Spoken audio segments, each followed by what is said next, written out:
Selamat siang, selamat berjumpa kembali di serial pemrograman saya yaitu pemrograman C# bagian yang terakhir nih ya.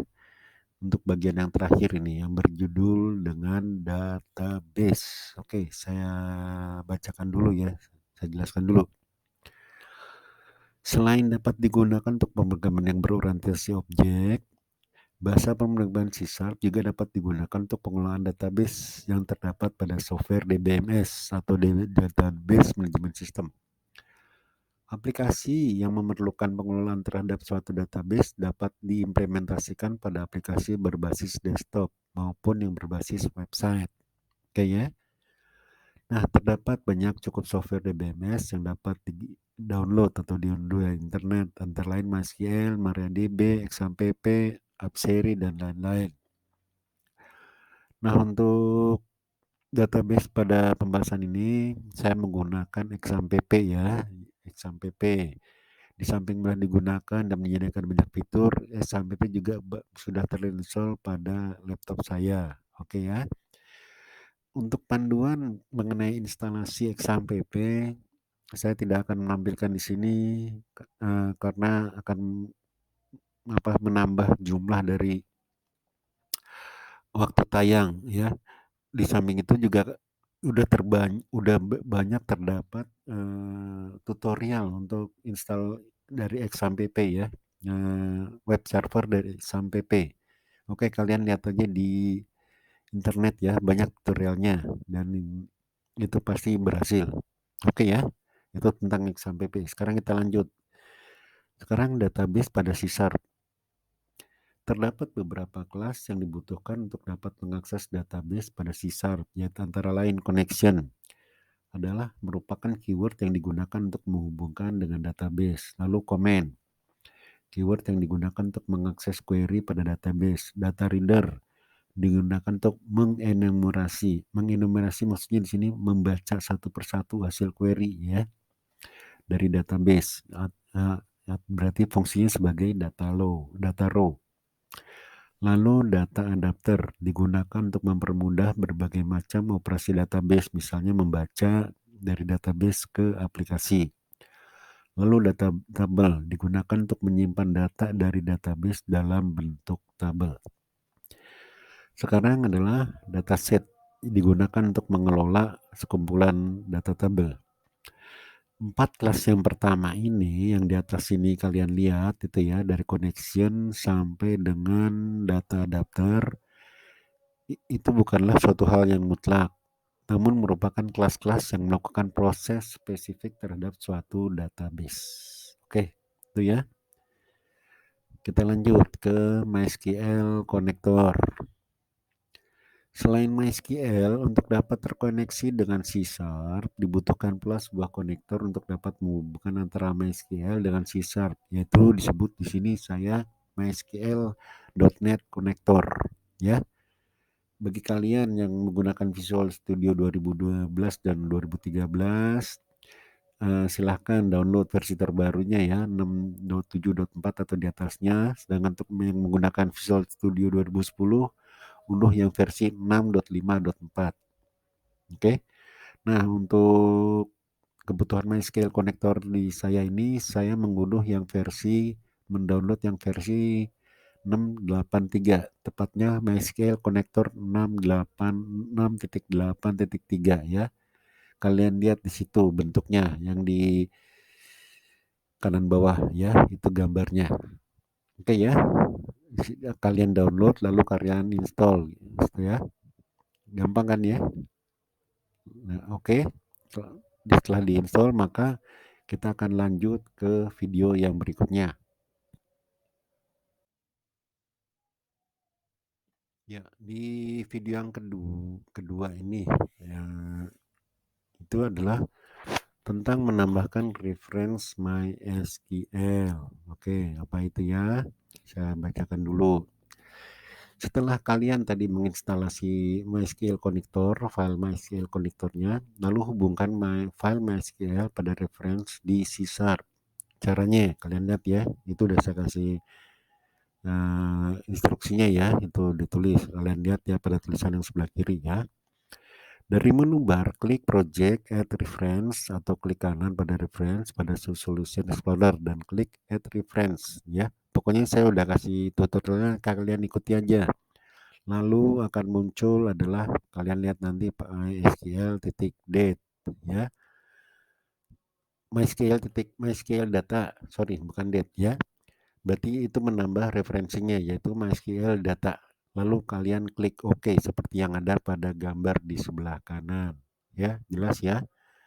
Oke, setelah itu, nah setelah kalian aktifkan, setelah kalian tambahkan itu, jangan lupa ya, aktifkan terlebih dahulu XAMPP-nya dengan menekan tombol start untuk di Apache dan MySQL. Ya, jangan lupa aktifkan dulu ya. Ingat baru aktifkan, baru nanti kita membuat database dan tabelnya. Oke ya, kita lanjut ke video yang berikutnya. Oke, di bagian yang selanjutnya di video ini adalah tentang pembuatan database. Ya, tentang pembuatan database. Sebelum terhubung dengan C#, database harus terlebih dahulu dibuat pada XAMPP, maksudnya pada MySQL PHP MyAdmin ya. Nah, di sini saya membuat sebuah database dengan namanya adalah db_c#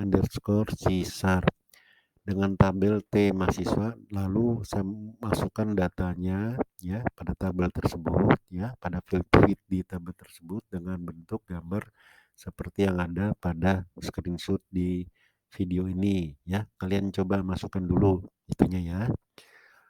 Begitu udah selesai, lalu buat codingan koneksi antara C# dan apa sampai P ini, PHP Mapping ini.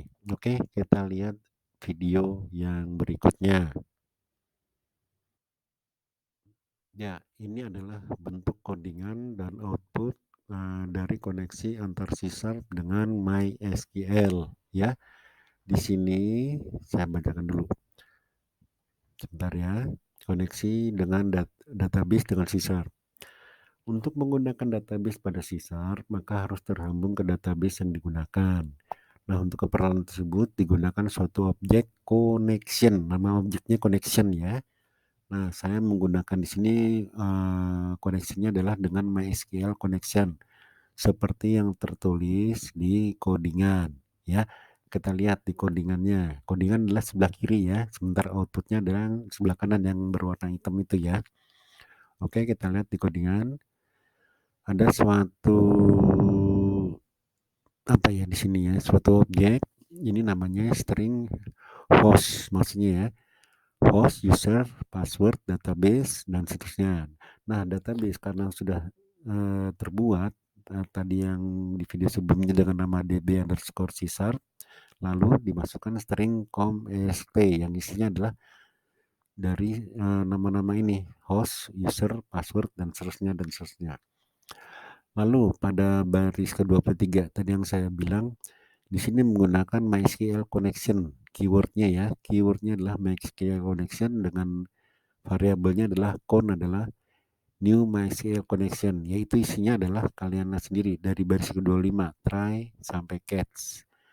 Open di sininya lalu koneksi berhasil. Kalau koneksinya berhasil ya, maka akan muncul tulisan koneksi berhasil.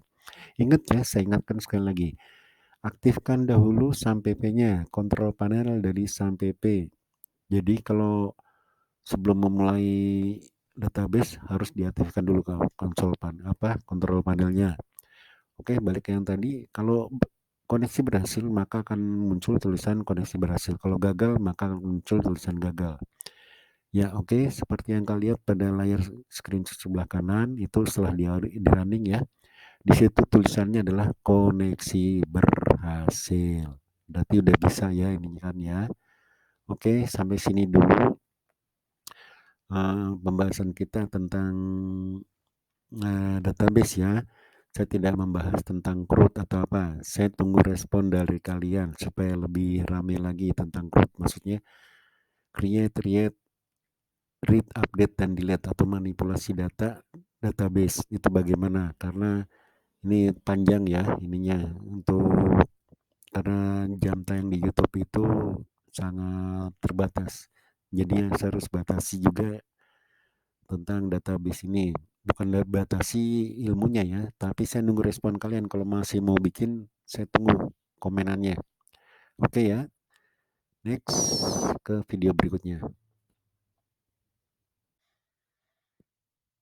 Baik, seperti biasa ya, pada setiap serial bahasa pemrograman, dan kebetulan ini adalah yang terakhir ya videonya.